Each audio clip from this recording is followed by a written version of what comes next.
Hello and welcome. If you're a parent trying to figure out what celiac disease means for your child, well, you are in exactly the right place. We're going to break this all down, piece by piece, to cut through the noise and get you the clear answers you've been looking for. It's a question that probably keeps a lot of parents up at night. Your child has a stomach ache, again. And you start to wonder, is this normal? Or could this be something more? That one question is often the start of the whole journey. So let's dive right in and start with the most basic question of all. What exactly is coeliac disease? Getting a handle on this is the key to understanding everything else.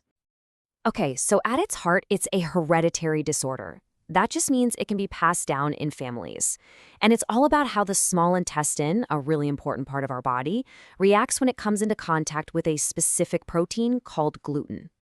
Now, this is where it gets really interesting. A healthy intestine has this amazing, fluffy, kind of velvety lining.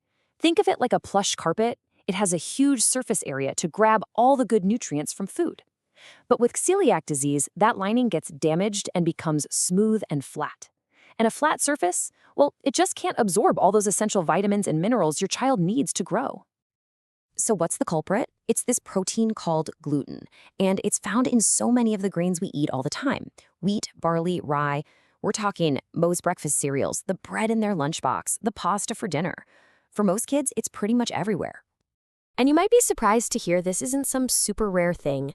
Celiac disease affects about 1 in every 100 people. To put that in perspective, in a school with a few hundred kids, there are likely several children who have it. So it's actually pretty common. All right, now that we know what it is, let's talk about how you can spot it. This can be the really tricky part because the symptoms can look different in every child. But there are definitely some common clues you're going to want to look for.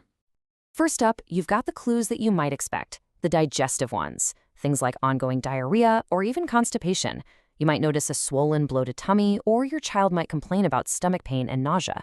These are kind of the classic signs that something's up in their gut. But, and this is so important, it's not just about the tummy. Because the body isn't getting the fuel it needs, you might see other signs. Maybe your child isn't gaining weight, or they've even fallen behind on their growth chart. They could be tired and irritable all the time, or have a really poor appetite. It affects their whole body.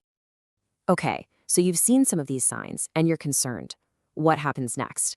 Let's walk through the path to getting a clear, definite answer. And the good news is, it's a really clear-cut process. And getting that official answer is crucial. If coeliac disease goes undiagnosed, that lack of nutrients can lead to bigger problems down the road, like permanent stunted growth or anemia, because their body just isn't getting enough iron. So catching it early really matters. The journey to a diagnosis is pretty straightforward. It all starts with a chat with your doctor about symptoms and any family history. Then, they'll likely do some special blood tests, which give a really strong clue. But the final, key step to confirm it is an intestinal biopsy. That's where they can actually see that smooth, flat lining we talked about. Once you have that diagnosis, everything shifts. We stop talking about the problem and start talking about the solution. And it's a solution that works incredibly well. The treatment isn't a pill or a procedure. It's a strict, lifelong diet that cuts out gluten completely. That's what gives the intestine the chance to heal itself, so it can start doing its job properly again. And this is the best part. For children, once they start the gluten-free diet, the change can be, and I'm quoting here, dramatic. It's a real turning point. You can see your child start to feel better, have more energy, and just thrive. At first, a new diet can seem totally overwhelming. I get it. But it's really all about making smart swaps. Instead of regular bread and pasta, you'll look for things clearly labeled gluten-free. Instead of wheat cereals, you'll find great ones made from rice or corn. And you'll lean on all the wonderful foods that are naturally gluten-free, like fresh meats, fish, fruits, and veggies. And please, remember, you don't have to figure this out alone. In fact, you shouldn't. Getting help from a dietitian is absolutely essential. They are the experts who can guide you and make sure your child is getting all the nutrition they need to succeed. Which brings us to our last section, what life looks like moving forward. Because a diagnosis isn't the end of the road. It's really just the start of a new, much healthier path. And let's get one thing straight. A gluten-free diet is not boring.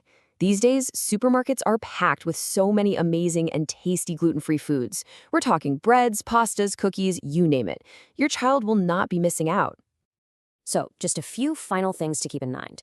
Your doctor will help you correct any vitamin deficiencies that might have built up, And this is huge. There are zero restrictions on your child's activities. They can play sports, run around, and be a kid just like anyone else. And finally, think about connecting with a support group.